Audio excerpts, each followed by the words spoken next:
সপ্তম ত্ৰিবাৰ্ষিক ৰঙালী বিহু সন্মিলন 2022 দেওবাৰে তিনিচুকীয়াৰ পূব গোবিন্দপুৰ প্ৰেক্ষাগৃহত সপ্তম ত্ৰিবাৰ্ষিক পূব গোবিন্দপুৰ লাচিত যুৱক সংঘ আৰু স্থানীয় মহিলাসকলৰ সৌজন্যত তথা পূব গোবিন্দপুৰ গাঁওবাসী ৰাইজৰ সহযোগত এদিনীয়াকৈ ৰঙালী বিহু সন্মিলন 2022 খনি দিনটোৰ কাৰ্যসূচী অনুসৰি পুৱাই উদযাপন সমিতিৰ সভাপতিয়ে পতাকা উত্তোলন কৰে। পতাকা উত্তোলনৰ কাৰ্যসূচীৰ পিছতেই স্মৃতি তৰ্পণ আৰু গাঁৱৰ বয়োজ্যেষ্ঠ লোকৰ দ্বাৰা বৃক্ষৰোপণ কাৰ্যসূচী লোৱা হয়। উক্ত ৰঙালী বিহু সন্মিলনত গাঁৱৰ কণ কণ মইনাহঁতে বিভিন্ন খেল ধেমালিত অংশগ্ৰহণ কৰে।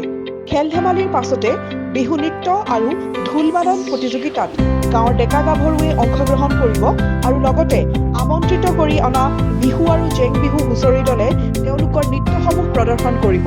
নিশালৈ সাংস্কৃতিক সন্ধিয়াৰ আয়োজন কৰা হ'ব বুলি উদ্যোক্তা সমিতিয়ে জানিবলৈ দিয়ে। আমি আজি ৩ বহাগ দিনাখন ৰঙালী বিহু উদযাপন কৰিবলৈ আগবাঢ়িছোঁ।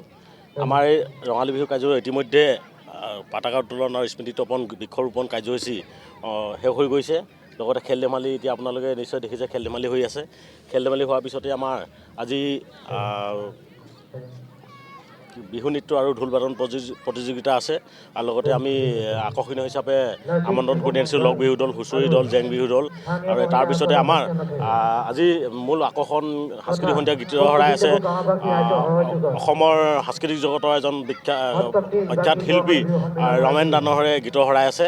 আমি এই মঞ্চৰ পৰাই সকলোকে আহ্বান জনাইছোঁ যে আহক সকলোৱে বিহুখন সুকলমে চাবলৈ আহক, সকলোৱে সহযোগ কৰক, তাই কামনা কৰি এদিনীয়া কাৰ্যসূচী আমি অন্ত পেলাবলৈ আগবাঢ়িছোঁ।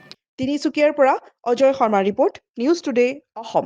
আপোনাৰ সপোনৰ ঘৰখনৰ অভাৱ পূৰ কৰিবৰ বাবে আহি আছে ৰিস্কন আৱাজ। উন্নত মানৰ আন্তঃগাঁথনিৰে নিৰ্মিত ৰিস্কন আৱাজত থাকিব বেডমিণ্টন কোৰ্ট, জিমনেজিয়াম, কমিউনিটি হলৰ লগতে ছুইমিং পুলৰ সুবিধা। সকলো অত্যাধুনিক সা সুবিধাৰে সম্বলিত আপোনাৰ সপোনৰ ঘৰখনৰ বাবে আজিয়েই যোগাযোগ কৰক।